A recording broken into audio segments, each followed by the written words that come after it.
A abolição da escravidão é um tema importante e complexo que tem sido objeto de muitos estudos e debates. No Brasil, a abolição da escravidão ocorreu em 13 de maio de 1888, por meio da Lei Áurea, que libertou os escravos no país após quase 400 anos de escravidão. No entanto, a abolição não resolveu o problema da desigualdade social e racial do país, e as consequências da escravidão ainda são sentidas até os dias atuais.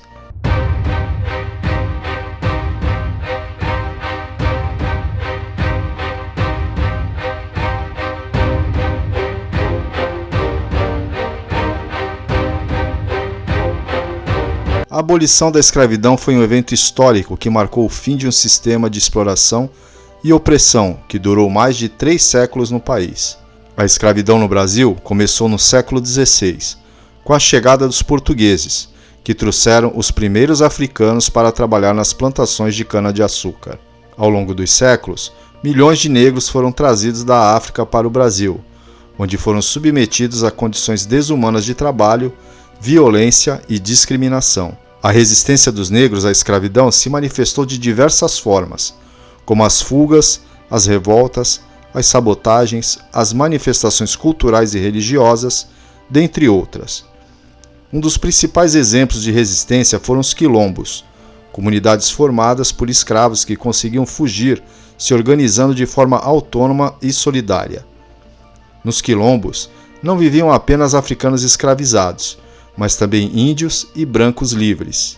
O primeiro quilombo de que temos conhecimento é da segunda metade do século XVI, na Bahia, mas o maior quilombo da história brasileira foi o Quilombo dos Palmares, no estado de Alagoas, que chegou a ter mais de 20 mil habitantes e resistiu bravamente por quase um século aos ataques das tropas coloniais. Nesses locais, os quilombolas produziam tudo o que necessitavam para sua sobrevivência e realizavam comércio com moradores vizinhos. O Quilombo dos Palmares foi liderado por vários líderes ao longo do tempo, sendo Zumbi dos Palmares o mais conhecido, ele que governou o Quilombo por mais de 20 anos, sendo considerado um dos grandes líderes da história brasileira. Ele nasceu em 1655 no próprio Quilombo, que ficou na região da Serra da Barriga, em Alagoas. Ele foi capturado por uma expedição portuguesa quando tinha cerca de 6 anos e foi entregue ao padre Antônio Melo, que o batizou como Francisco e lhe ensinou português, latim e catecismo. Aos 15 anos, ele fugiu e retornou ao Quilombo dos Palmares, onde se tornou um guerreiro habilidoso e corajoso. Ele desafiou a liderança de seu tio, Ganga Zumba, que havia aceitado um acordo com os portugueses para a paz entre o Quilombo e a colônia.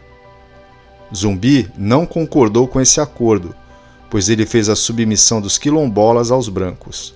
Em 1680, ele assumiu o comando de Palmares e resistiu bravamente aos ataques das tropas coloniais, que queriam destruir o Quilombo e capturar os escravos fugidos.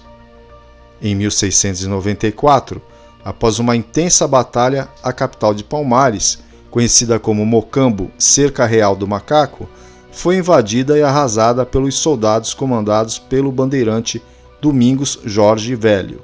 Esse Mocambo era o centro político de Palmares, local em que o rei do Quilombo residia e que, por ser a capital, era o mais populoso e era formado por cerca de 6.000 habitantes.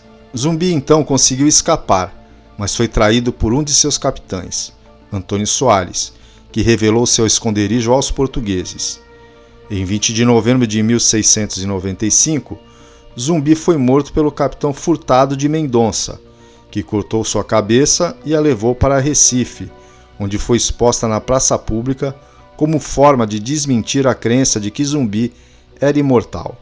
Zumbi dos Palmares é considerado um dos maiores símbolos da resistência negra à escravidão e da luta pela liberdade no Brasil. Seu nome significa fantasma ou espírito em Quimbundo, uma língua africana. Seu dia de morte, 20 de novembro, foi instituído como Dia Nacional da Consciência Negra, em homenagem à sua memória e à sua história. As principais revoltas de escravos no Brasil foram movimentos de resistência e luta pela liberdade dos negros que sofreram a opressão e a violência do sistema escravista, como foi o caso da Revolta dos Malês, em 1835, que foi a maior revolta de escravos da história brasileira, ocorrida em Salvador, na Bahia. Foi feito por escravos muçulmanos chamados de malês, que planejaram tomar a cidade, libertar os demais escravos e instaurar um governo islâmico.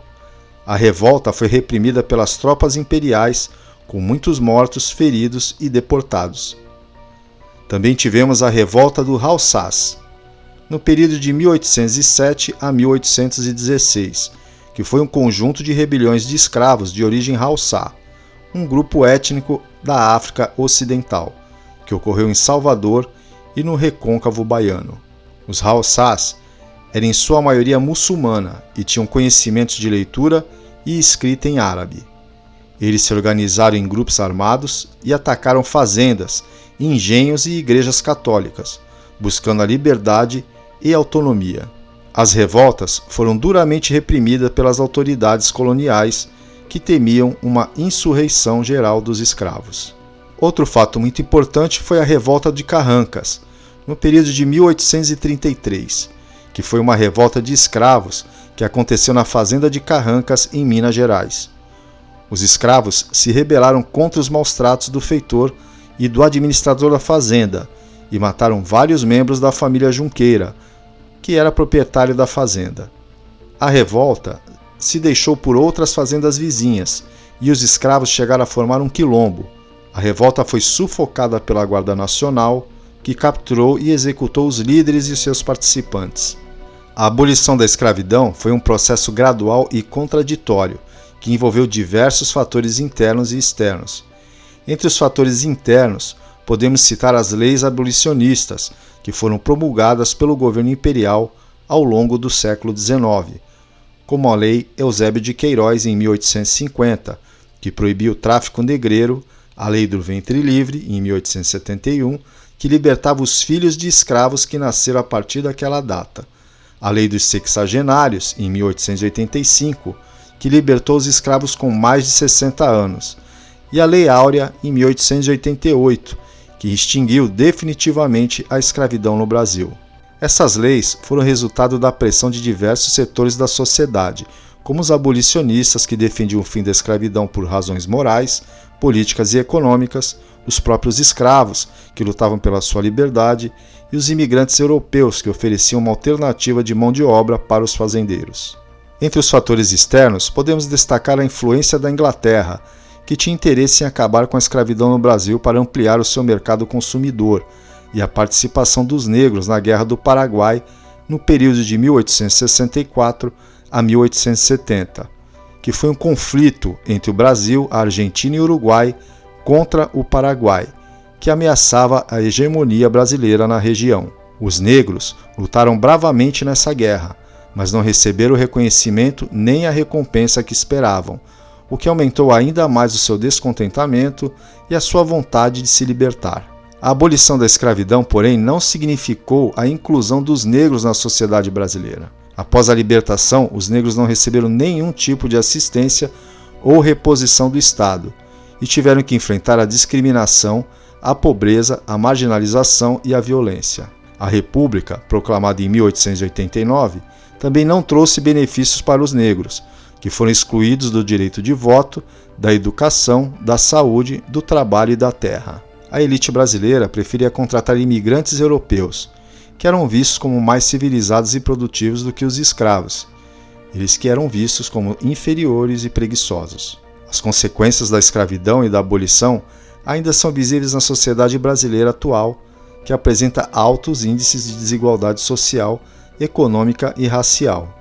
Os negros ainda sofrem com o racismo, o preconceito, a violência, a falta de oportunidade e de representatividade. A luta pela valorização da cultura e da identidade afro-brasileira, bem como pelas forças históricas e pela garantia de direitos, continua sendo um desafio para os movimentos sociais e para a democracia no Brasil. E você, o que achou sobre esses acontecimentos importantes da nossa história e das semelhanças entre o Brasil de ontem com o Brasil desses últimos tempos? Deixa aqui embaixo nos comentários a sua opinião.